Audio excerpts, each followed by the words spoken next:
습당 12장 13절부터 14절의 말씀으로 이제 슬기로운 언어 생활이라는 제목으로 말씀의 은혜를 나누고자 합니다. 몇 년 전에 이 슬기로운 감방 생활, 또 슬기로운 의사 생활이라는 이 TVN 드라마 시리즈가 화제가 되었던 적이 있습니다. 제가 너무도 재밌게 보았던 드라마인데요. 그래서 너무 그 열풍이 좋아서 일명 슬기로운 생활이라는 이런 문구들이 유행을 하기 시작했습니다. 그리고 여전히 지금도 이제 군데군데 남아 있습니다. 우리 그리스도인들에게도 슬기로운 생활, 특별히 슬기로운 신앙생활이 필요합니다. 그리고 그 슬기로운 신앙생활 중에서 성경에서 가장 많이 언급되는 것이 바로 언어의 생활입니다. 어떤 한 학생이 친구들과 교회 수련회를 갔습니다.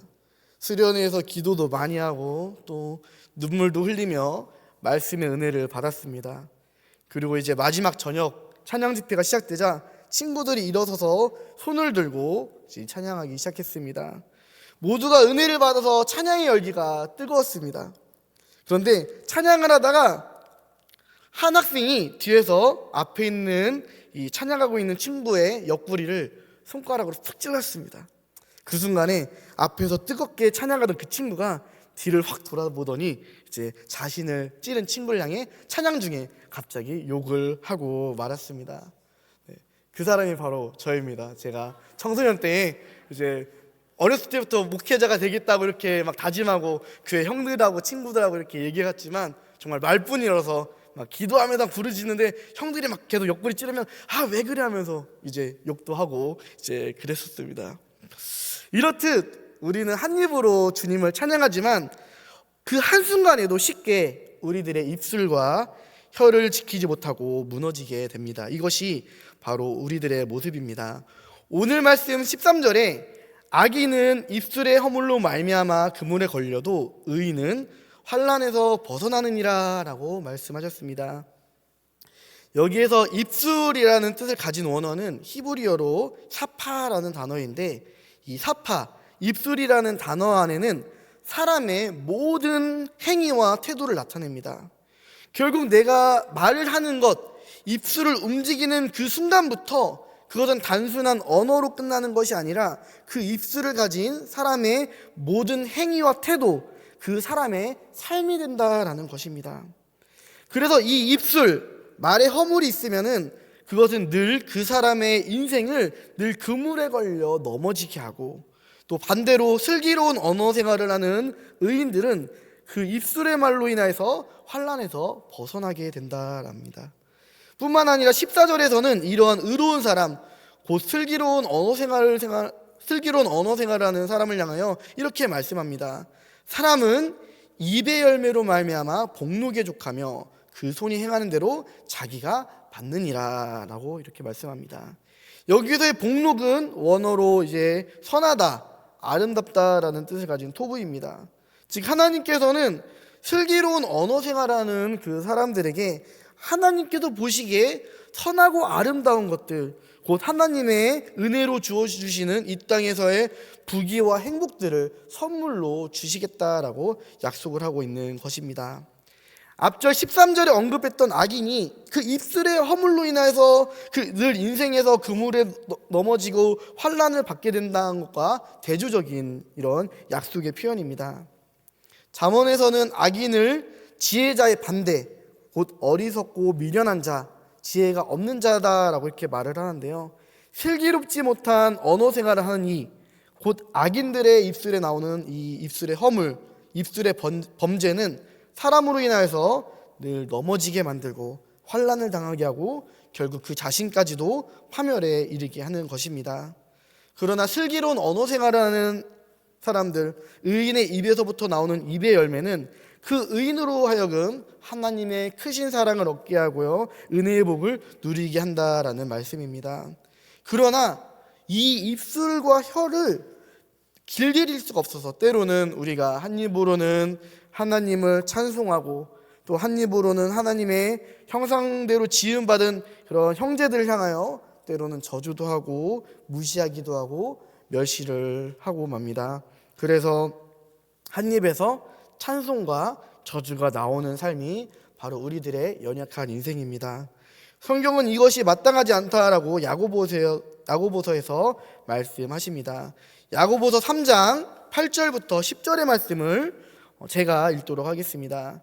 혀는 능히 길들일 사람이 없나니 쉬지 아니하는 악이요 죽이는 독이 가득한 것이라.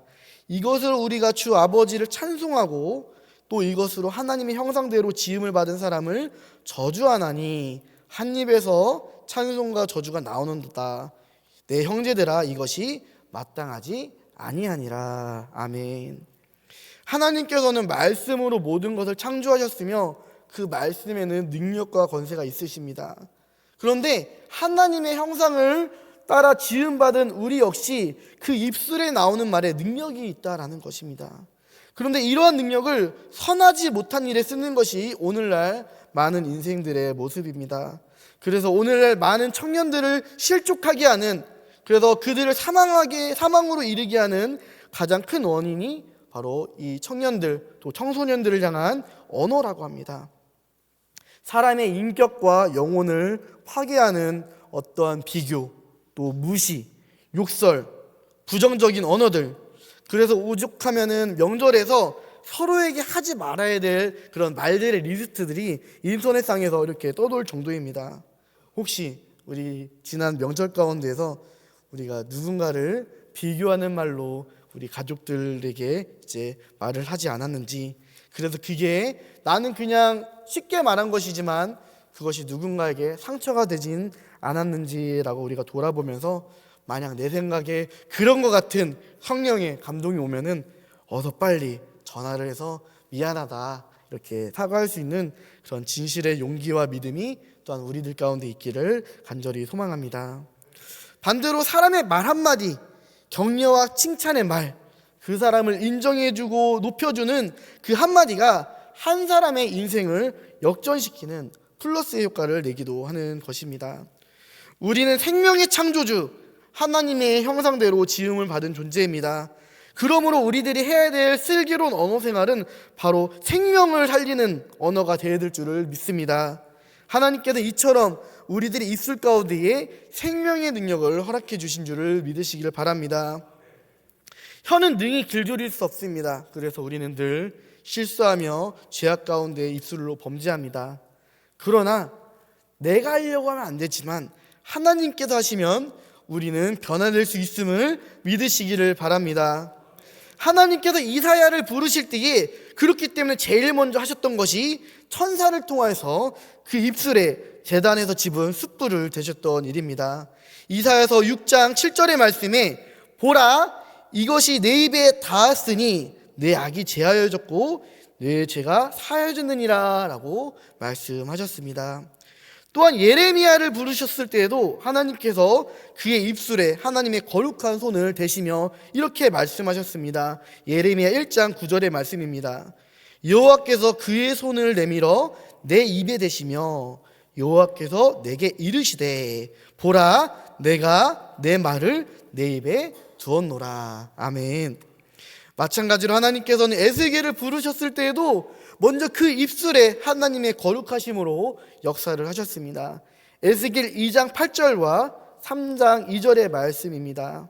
너 인자야, 내가 네게 이르는 말을 듣고 그 패역한 족속같이 패역하지 말고 내 입을 벌리고 내가 네게 주는 것을 먹으라 하시기로.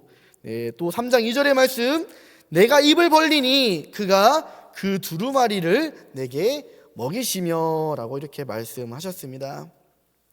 하나님께서는 이처럼 하나님을 믿는 사람의 입과 입술 또 혀에 하나님의 권세, 하나님의 거룩함을 주셨음을 우리가 믿으시기를 간절히 바랍니다. 하나님을 믿는 자, 곧 의인이자 지혜자, 오늘 우리가 하는 말로 이 슬기로운 언어 생활을 하는 사람은 이와 같은 특징이 있습니다. 듣는 사람의 영혼을 소생시키며 그에게 용기와 위로를 주는 사람입니다. 슬기로운 언어 생활을 하는 사람의 언어는 의롭고 진실합니다. 그래서 듣기에 유익하고 분노한 사람들의 분노를 잠재울 수 있으며 그의 말은 시기적절합니다. 그리고 말에 늘 덕이 있습니다. 은혜롭고 성령을 감화 감동시키며 좋은 열매를 맺게 하는 능력이 있습니다. 그리고 그 자신의 입술을 때로는 지킬 줄도 알며 잠잠할 줄 아는 사람이 바로 슬기로운 언어 생활을 하는 사람의 모습입니다. 반대로 지혜롭지 못한 자, 우매한 자, 악한 자, 슬기롭지 못한 언어 생활을 하는 사람에게는 이와 같은 특징이 있습니다. 입술로 범죄를 하고 듣는 사람들을 괴롭게 합니다. 또 말로 현욕을 하여 이치를 어둡게 하며 칼로 찌른과 같이 사람에게 함부로 말하며 때로는 그 입으로 매를 자청하며 다툼을 일으키며 자기 자신을 그물에 얽매이게 하며 자신의 이 어리석음, 우매함을 스스로 드러내며 말이 많으며 결국 하나님의 심판을 받게 됩니다. 우리가 생각하기에 논리적이고 이성적이고 현실적인 말, 그래서 내 딴에는 정말 어떠한 사람을 향한 그 위한 말이라 할지라도 그것이 그 듣는 사람을 괴롭게 하며 또 함부로 말하며 그의 영혼을 낙심시키게 된다면은 그것은 결코 지혜로운 말이라 할 수가 없는 것입니다. 성경에서는 그 예로 욥의 세 친구들을 통하여서 바른 말들이 다 바른 말이 아니다라고 우리들에게 분명히 말씀합니다. 욥의 세 친구들이 욥에게 하는 말들을 보면은 다 옳은 말입니다. 다 좋은 말입니다. 그런데 그것이 욥에게 상처가 됐습니다. 왜냐하면은 욥이 처한 상황을 그들이 온전하게 이해하지 못하고 그냥 내가 생각하기에 바르게 또 듣기에 좋은 말들만 했기 때문에 그것은 욥에게 도움이 되는 것이 아니라 도리어 상처와 아픔이 된 것입니다. 우리는 하나님의 형상대로 지으심을 받았습니다. 또한 하나님께서 우리를 지으신 목적 중에 하나로 바로 우리들의 입술로 하나님을 찬송하게 하기 위해서였습니다. 그래서 이사야서 43장 27절에 이 백성은 내가 나를 위하여 지었나니 나를 찬송하게 하려 함이니라 라고 말씀하셨습니다. 이 백성은 내가 나를 위하여 지었나니 나를 찬송하게 하려 함이라.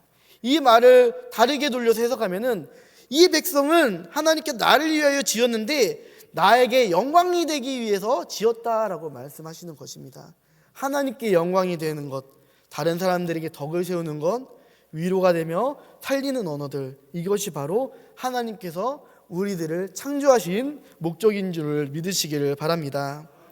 우리가 삶에서 하나님께 찬송과 영광을 돌리는 일이 정말로 진실된 찬송과 예배가 되기 위해서는 우리의 삶 속에서 서로를 향하여서 먼저 사랑하며 또한 존귀하게 여길 수가 있어야 되며 그것은 바로 우리들의 입술에서부터 시작됩니다.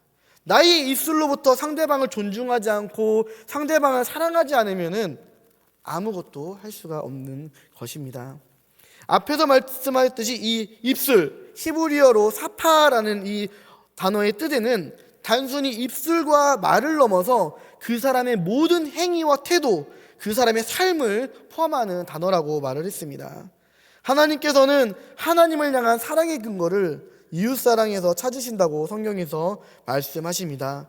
결국에는 이웃사랑 없이는 결코 하나님을 사랑할 수 없는 것이며 이웃사랑 없이는 하나님을 찬송할 수 없는 것이며 이웃사랑 없이는 하나님께 영광을 돌릴 수가 없는 것입니다. 반대로 하나님을 사랑한다면 우리가 이웃에 대하여 사랑의 언어를 하지 않을 수가 없는 것입니다. 우리의 입술이 하나님께 찬송하기에 하나님께 영광 돌리기에 합당한 그러한 입술이 되기 위해서는 먼저 삶 속에서 특별히 사람과 사람과의 관계 속에서 또한 나랑 가장 가까운 사람 또한 나랑 아예 생판 모르는 그 사람에서부터 나의 입술이 변화되기를 간절히 소망합니다. 그래서 슬기로운 언어 생활로 삶을 살아가는 우리들이 되기를 원합니다. 그래서 한 입으로는 찬송을 하고 한 입으로는 이제 저주를 하는 그런 사람이 아니라 나의 입술과 찬송이 하나님께서 기뻐 받으시는 입술과 찬송, 하나님께 진정한 기쁨과 영광이 되는 그런 입술과 언어가 될 수 있도록 우리들의 입과 입술과 혀를 사용하며 슬기로운 언어 생활을 해야 될 줄을 믿습니다. 슬기로운 언어 생활을 하는 사람, 곧 하나님의 안에서 의인이 된 사람의 언어는 그 입술에서 하나님의 능력이 나타납니다. 회복의 역사와 창조가 나타납니다. 사랑과 감사가 그 입술에서부터 나오며 그것은 이제 그 사람의 삶이 되어버립니다. 그래서 다른 사람뿐만 아니라 나 자신까지도 하나님의 은혜 안에 거하게 되는 능력이 있습니다. 반면에 슬기롭지 못한 언어를 하는 사람, 앞서 말했던 우매하고 악한 자의 언어는 죄악과 사망으로 향하게 만듭니다. 그 입술로 범죄하게 하며 다른 사람뿐만 아니라 자신까지 낙심시키며 멸망으로 걸려 넘어지게 합니다. 하나님께서는 우리 입술을 통하여서 하나님께 영광을 돌리는 일에 사용하기를 원하십니다. 복음을 전하는 일, 사랑을 전파하는 일, 위로와 소망, 격려가 되는 언어들, 다른 사람들에게 덕을 세우는 것들, 궁극적으로 하나님께 이것을 통해 찬송과 영광을 돌리는 일에 사용하게 하십니다. 그러기 위해서 우리를 창조하셨으며 그러기 위해서 우리들에게 이 입술을 허락하여 주신 줄을 믿으시기를 바랍니다. 이 입술을 지키며 사는 것은 너무도 힘들고 어렵습니다. 제가 계속 이제 이 교회에서 강조하지만 내가 하려고 하면은 할 수 없는 것들이 이 교회 안에 너무도 많이 있습니다. 내가 하려고 하기 때문에 늘 실패하고 내가 하려고 하기 때문에 늘 넘어집니다. 그렇기 때문에 하나님께서 성령님께서 하게 해주셔야 됩니다. 그래서 전능하신 하나님께서 나를 고치시며 나를 선한 능력으로 이끌어 주실 수 있는 분이신 줄을 믿으며 우리들 늘 성령 하나님께 간구하며 살아가기를 간절히 원합니다. 그러므로 우리는 하나님께 간구하며 성령님께서 내 입술을 주관하실 수 있도록 늘 기도에 힘써야 될 줄을 믿습니다. 하나님께서는 우리의 입술에 제단 숯불을 대시며 내 악이 제하여졌고 내 죄가 사하여졌느니라 라고 말씀하십니다.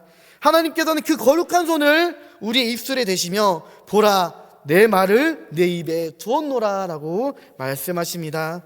하나님께서는 그 말씀의 두루마기 이 성경의 말씀을 우리 입에 먹이시며 너 하나님의 사람아 내가 너에게 이르는 말을 듣고 그 패역한 족속같이 패역하지 말고 내 입을 벌리고 내가 주는 것을 먹으라 라고 말씀을 하십니다. 우리가 이 말씀을 믿으며 이 말씀이 나의 삶에 적용될 수 있도록 우리의 삶 가운데서 힘써 하나님께 능력을 간구하며 또 우리에게 허락하여 주신 그 입술의 모든 말들과 언어를 지켜야 될 줄을 믿습니다. 우리의 입술은 오직 하나님께서 하나님의 영광과 기쁨에 사용하시려고 허락하신 것을 믿으며 날마다 하나님을 향한 사랑과 이웃사랑의 언어로 하나님께 나아갈 때에 하나님께서는 우리들이 그 입술을 통하여서 더욱더 큰 은혜, 아름답고 선한 이 토부의 삶으로 인도해 주시는 하나님이신 줄을 우리가 믿으시기를 바랍니다. 그러므로 우리가 이 슬기로운 언어 생활로 승리하며 살아가는 저와 우리 모두가 되기를 주님의 이름으로 축복합니다. 기도하겠습니다.